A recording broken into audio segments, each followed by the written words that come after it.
Kev, welcome back to Park Drive. It's been a long time since you and I were talking to each other over camera. How are you?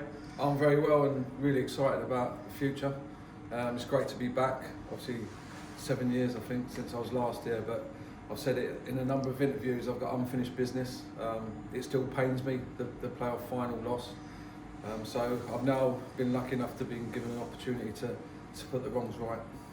Yeah, I think I can remember that day against Surrey very well. It was a massive crowd here at Park Drive. How have things been since you've taken over and coming back into the fold? It's been a whirlwind, I've got to say, but I'm very fortunate and I feel very lucky that Barry and Scott have trusted me in being manager of their football club. It's exciting times. I know a lot of people will be sceptical about new owners coming in and what their plans are, but I've met them in their own environment. They're really good people.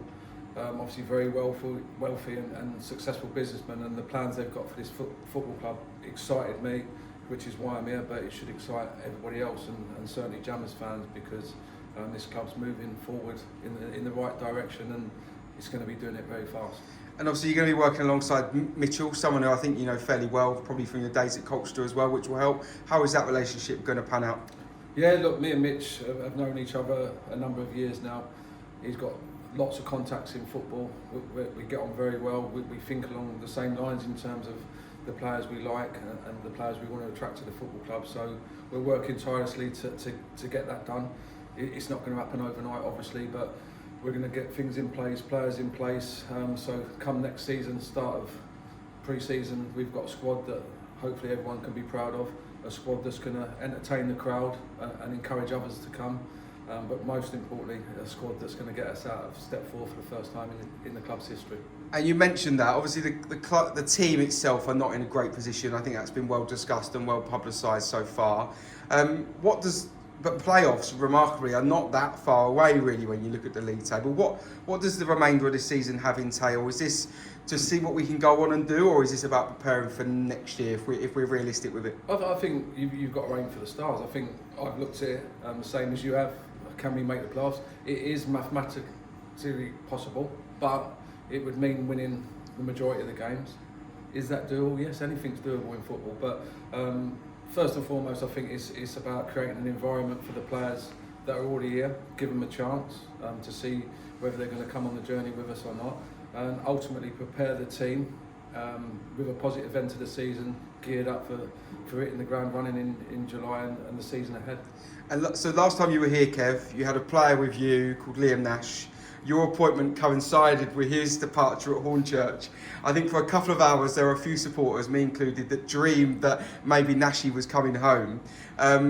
It probably was never close, but is there any possibility that any of your old guard that you had here before, the likes of Adam Mills, Carl Hammond that you've worked with before, I'm sure you can't say too much, but you're obviously looking to add to the squad. Any chance of any of sort of the well-known faces coming back to this place? There's a strong possibility. Obviously, my job as manager is to put a squad together to get out of step 4.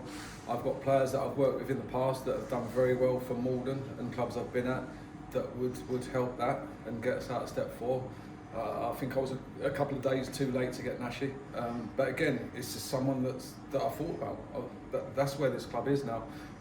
We're moving in the right direction. We've got obviously owners that want to back it and be successful. So players like your Liam Nashes and the others you've mentioned are on my radar. Whether we get them or not, that's another matter, but it's certainly players on that list that I would certainly like to talk to once they're out of contract.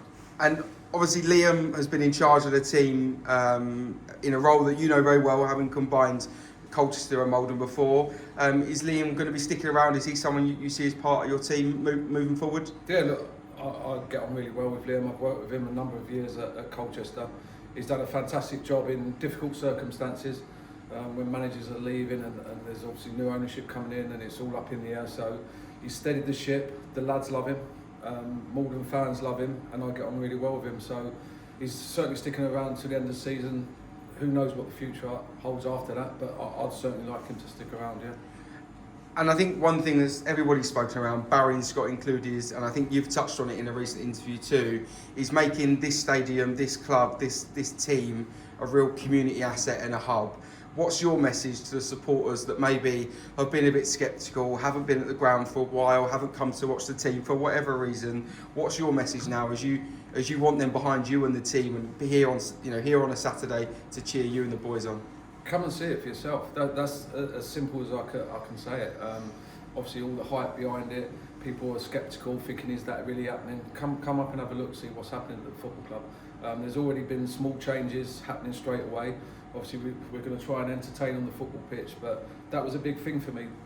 Barry and Scott have spoke about the football side of it, and obviously wanted success there, but it's more than just a football club to them. It's a hub for the community. They've mentioned the community to me a number of times, which ticks boxes for me, because non-league football clubs survive on supporters and it being a family. So from my point of view, it's music to my ears. I want to engage with the fans in terms of afterwards in the bar and players engaging and bringing it real all together as a hub for the community, but something that everybody can be proud of. So hopefully that happens. That obviously helps us winning games, so hopefully we start with a win tomorrow, which will get the ball rolling. But it's certainly something that we'll be having the finger on the pulse and trying to deal with. And just to finish then, Kev, last time you were at the club, and we won't talk about the history forever, but you built a very good rapport with the youth side, and I recall you being at training, with some of the youth teams. How important do you see that as being a pathway for the future, but also the players that are in your team, building relationships with those young supporters that ultimately are going to look up to those players? It's a massive part of football. It's a massive part of certainly non-league football. There's got to be a clear pathway. We talk about the community aspect, but there's a lot of players in Maldon, young boys and girls that aspire to be footballers. So as a football club, we want to give them that opportunity. It's important that I engage with them, that the players engage with them, and we create a real or realistic pathway for them to be able to come and represent the football club they already play for at first team level and go on to bigger things. We want to create local footballers that can go on and play professional football, hopefully one day, and that will help the football club as a whole, but also help recruitment. Lovely. Cheers, Kev, and welcome back to the Jammers. Thank you very much.